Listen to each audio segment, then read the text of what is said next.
Good morning students. पिछले video हमने प्रश्नावली 12 कंप्लीट किया। आज हम प्रश्नावली 13 देखते हैं। 13वीं प्रश्नावली है पृष्ठीय क्षेत्रफल एवं आयतन। तो कुछ ठोस आकृतियां हैं जिनके पृष्ठीय क्षेत्रफल और आयतन ज्ञात करने हैं। यहाँ पर ठोस आकृतियां हैं। नंबर 1 घनाभ, नंबर 2 घन, नंबर 3 बेलन, नंबर 4 शंकु, नंबर 5 गोला। इन 5 ठोस आकृतियों का हमें पृष्ठीय क्षेत्रफल और आयतन ज्ञात करना है। तो सबसे पहले हम घनाभ देखते हैं कि घनाभ होता क्या है। नंबर 1 है घनाभ। देखो घनाभ क्या होता है, जैसे हमारा कमरा है, ये घनाभ की आकृति का है। तो घनाभ की परिभाषा क्या हुई? ऐसा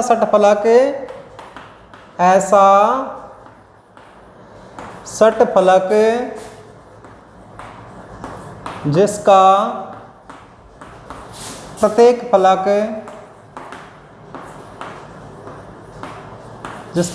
फलक आयताकार है, घनाभ कहलाता है। घनाभ कहलाता है। जैसे हमारे घर में संदूक है, कमरा है, ये कैसे आकृति का है? घनाभ की आकृति का है। अब घनाभ का पृष्ठीय क्षेत्रफल, घनाभ का पृष्ठीय क्षेत्रफल क्या होता है? 2 गुणा में कोष्ठक लंबाई गुणा में चौड़ाई प्लस में चौड़ाई गुणा में ऊंचाई प्लस में ऊंचाई गुणा में लंबाई, ये होता है पृष्ठीय क्षेत्रफल। ये हम ये कहें 2 गुणा में लंबाई को L, चौड़ाई को B से लिखें LB, प्लस में चौड़ाई को B से लिखें, ऊंचाई को H से लिखें, प्लस में ऊंचाई को H से, लंबाई को L से, वर्ग मात्रक जो भी आए। तो ये तो हो गया इसका घनाभ का पृष्ठीय क्षेत्रफल। अब घनाभ का आयतन, इसका सूत्र देख लीजिए। घनाभ का आयतन होता है लंबाई गुणा में चौड़ाई गुणा में ऊंचाई, और इसकी जो इकाई है ना वो होती है घन मात्रक। मीटर है तो घन मीटर, सेंटीमीटर है तो घन सेंटीमीटर। या हम इसको ऐसे लिखें लंब गुणा में चौड़ाई, यानी कि लंबाई गुणा में चौड़ाई गुणा में ऊंचाई, घन मात्रक। अब इसका बाद आता है घनाभ का विकर्ण। घनाभ का विकर्ण यानी एक कॉर्नर से इस कॉर्नर, यानी जो कमरा है ना इसका विकर्ण। विकर्ण क्या होता है? अंडर रूट लंबाई का वर्ग प्लस में चौड़ाई का वर्ग प्लस में ऊंचाई का वर्ग। या हम इसको ऐसे लिखें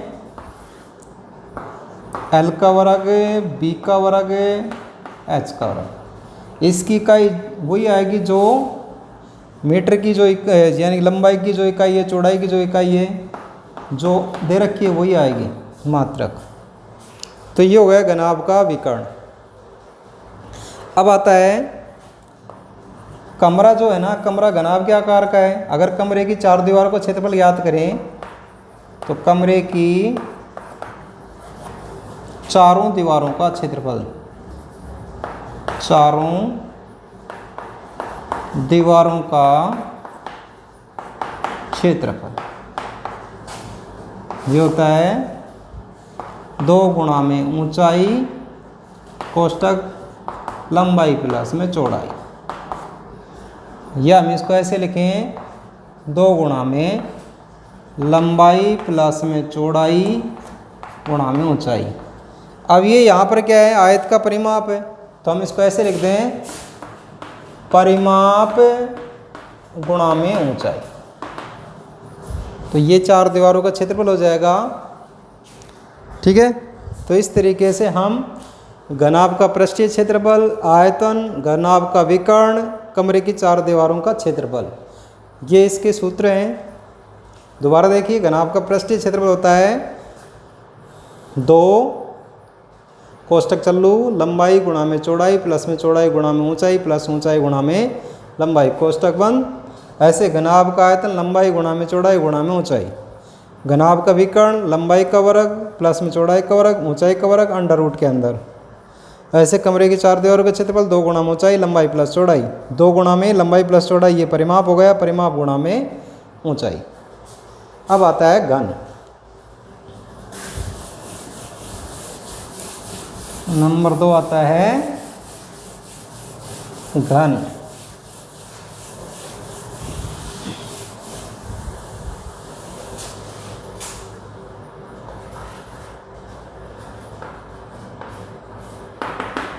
तो सबसे पहले घन देखते हैं। घन क्या होता है?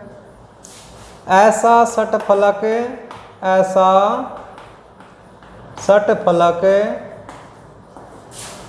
जिसका प्रत्येक फलक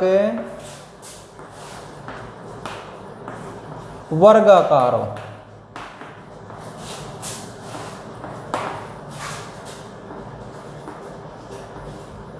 घन कहलाता है।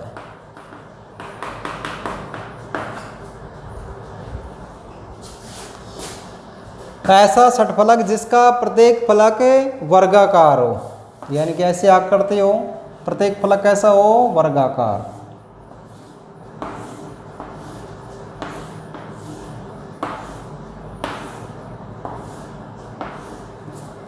इसका प्रत्येक फलक कैसा है? वर्गाकार है।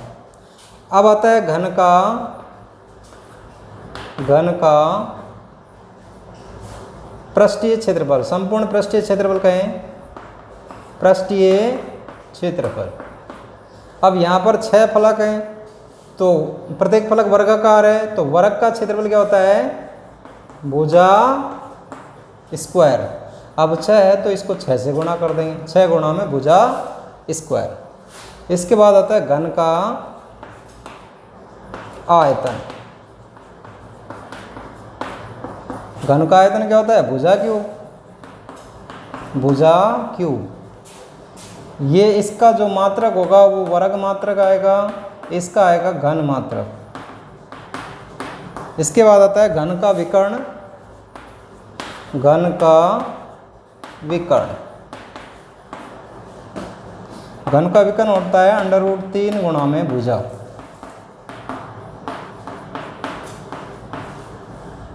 इसके बाद आता है घन की 4 दीवारों का क्षेत्रफल। घन की 4 दीवारों का क्षेत्रफल। अब 4 है, 4 फलक हो गए, तो 4 गुणा में भुजा स्क्वायर।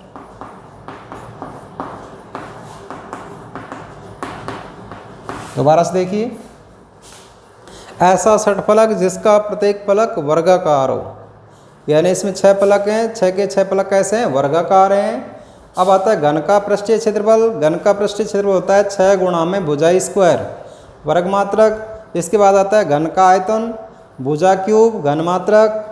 घन का विकर्ण √3 गुणा में भुजा, और घन की 4 दीवारों का क्षेत्रफल होता है 4 गुणा में भुजा स्क्वायर।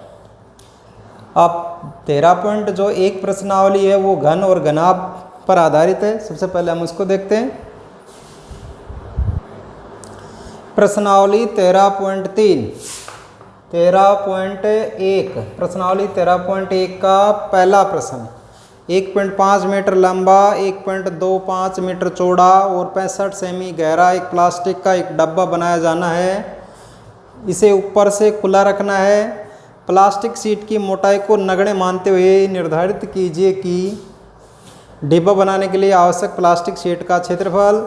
इस शीट का मूल्य, यदि 1 वर्ग मीटर शीट का मूल्य 20 रुपये, यानी कि आपको शीट ऐसी बनानी है घनाभ के आकार की, लंबाई चौड़ाई ऊंचाई है, इसका मतलब इसका प्रत्येक फलक कैसा है? आयताकार है। तो हमें इसका क्षेत्रफल ज्ञात करना है, लेकिन इसकी छत नहीं है, तो इसका मतलब चारों दीवारों का क्षेत्रफल और नीचे आधार का क्षेत्रफल, चार दीवारों के क्षेत्रफल में आधार का क्षेत्रफल जोड़ देंगे तो शीट का क्षेत्रफल आ जाएगा। तो हल करते हैं हम।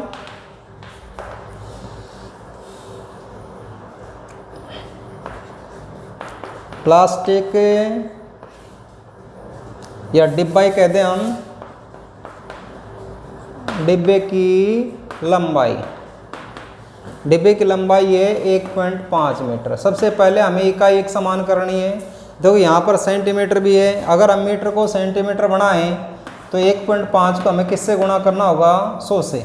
तो ये कितना जाएगा, 150 सेमी। इसके बाद में चौड़ाई, चौड़ाई इसकी है 1.25 मीटर। अगर हम इसको भी सेंटीमीटर बनाएं तो 1.25 को किससे गुणा करेंगे, 100 से, तो यह आ जाएगा 125 सेमी। इसके बाद में गहराई, गहराई या ऊंचाई, ये कितनी है भाई, 65 सेंटीमीटर है। अब हमें सबसे पहले क्या याद करना, डिब्बा बनाने के लिए आवश्यक प्लास्टिक शीट का क्षेत्रफल। तो सबसे पहले हम डिब्बे की चार दीवारों का क्षेत्रफल याद कर लेते हैं। डिब्बे की चारों दीवारों का क्षेत्रफल, चारों दीवारों का क्षेत्रफल होता है 2 गुणा में ऊंचाई कोष्टक लंबाई प्लस में चौड़ाई। तो 2 गुणा में ऊंचाई कितनी है, इसमें ऊंचाई है गहराई 65, लंबाई कितनी है 150, चौड़ाई कितनी है 125, जोड़ देते हैं। अब 65 को 2 से गुणा करेंगे तो 5 दूनी 10, 6 दूनी 12, 1 13, 130। अब इसको जोड़ेंगे तो देखो 5, 5 और 2 7, 1 और 1 2, 275। अब 275 को किससे गुणा करना है, 130 से। तो 275 गुणा में 130, 13 पंजू 65, 13 सत्तू 91, असल 6 हो गई, 91 और 6 97, 13 दूनी 26, असल 9 हो गई, 26 और 9 35, 1 0। यह जाएगा 35,750 वर्ग सेमी। लेकिन ये तो चारों दीवारों का क्षेत्रफल आया, हमें किसका क्षेत्रफल और ज्ञात करना है, आधार का क्षेत्रफल और ज्ञात करना है, क्योंकि ऊपर से तो खुला है। तो डिब्बे के आधार का क्षेत्रफल, आधार का क्षेत्रफल, प्रत्येक फलक कैसा है, आयताकार, तो आधार कैसा होगा, लंबाई गुणा में चौड़ाई, आयताकार होगा। तो लंबाई इसकी कितनी है भाई, लंबाई 150, चौड़ाई है 125, गुणा करेंगे 15 5 75, असल 7, 15 दूनी 30, 7 37, 15 एकम 15, 15 और 3 18, 1 0 वर्ग सेमी। तो पहला सवाल तो हमारा हो गया। अब देखो डिब्बा बनाने के लिए आवश्यक प्लास्टिक शीट का क्षेत्रफल, डिब्बा बनाने के लिए आवश्यक प्लास्टिक शीट का क्षेत्रफल। तो हम क्या करेंगे, चार दीवारों का क्षेत्रफल में आधार का क्षेत्रफल जोड़ देंगे। तो चार दीवारों का क्षेत्रफल है 35,750 प्लस में आधार का है 18,750, जोड़ दीजिए। 0 5 5 10, असल 1, 7 7 14 और 1 15, 1 असल, 8 5 13 और 1 14, 3 और 1 4, 1 5 वर्ग सेमी। ये तो किसका क्षेत्रफल आया, नंबर 1, डिब्बा बनाने के लिए आवश्यक प्लास्टिक शीट का क्षेत्रफल आया। अब हमें क्या ज्ञात करना है, इस शीट का मूल्य, यदि 1 वर्ग मीटर शीट का मूल्य 20 रुपये, तो इतने वर्ग सेंटीमीटर का कितना खर्चा आएगा ये हमें बताना है। अब नंबर 2 देखते हैं। इस सीट का मूल्य यदि 1 वर्ग मीटर सीट का मूल्य 20 रुपये है। ये जो क्षेत्रफल आया ये किस में आया, वर्ग सेंटीमीटर। सबसे पहले इसको मीटर में बनाएंगे। तो मीटर में बनाने के लिए हमें क्या करना होगा भाई, देखो वर्ग है तो इसका मतलब 1 मीटर में 100 सेंटीमीटर होते हैं। 1 वर्ग सेंटीमीटर, देखो 1 मीटर बराबर होता है 100 सेंटीमीटर, लेकिन 1 वर्ग मीटर बराबर, तो वर्ग करना है इसका मतलब इसका भी वर्ग करना है 100 गुणा में 100। तो ये कितने आ जाएंगे, 10,000 इकाई, दाई, सैकड़ा, हजार, 10,000, 10,000 सेमी। इसका मतलब हमें क्या करना है, 10,000 का भाग लगाएंगे तो ये वर्ग मीटर में आ जाएगा। तो हम ऐसा ही करते हैं। तो ये क्षेत्रफल है 5,4,5,00 वर्ग सेमी। अगर हम इसको मीटर में चेंज करें तो हमें क्या करना होगा भाई, 10,000 का भाग लगाएंगे तो इसका मतलब 1 2 3 4, 1 2 3 4, तो यह आ जाएगा 5.45 वर्ग मीटर। अब चूंकि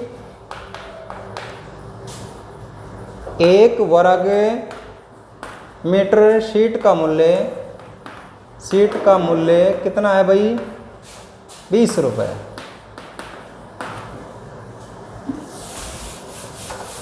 तो कितने वर्ग मीटर सीट है, 5.45 वर्ग मीटर सीट का मूल्य। तो हम क्या करेंगे, 5.45 को 20 से गुणा कर देंगे। गुणा करिए, 2 पंजू 10, 4 दूनी 8, 1 9, 5 दूनी 10, 1 0 ही है। तो 2 के बाद दशमलव लगानी है, तो ये कितना जाएगा, 109 रुपये। तो ये हमारे आंसर आ जाएंगे।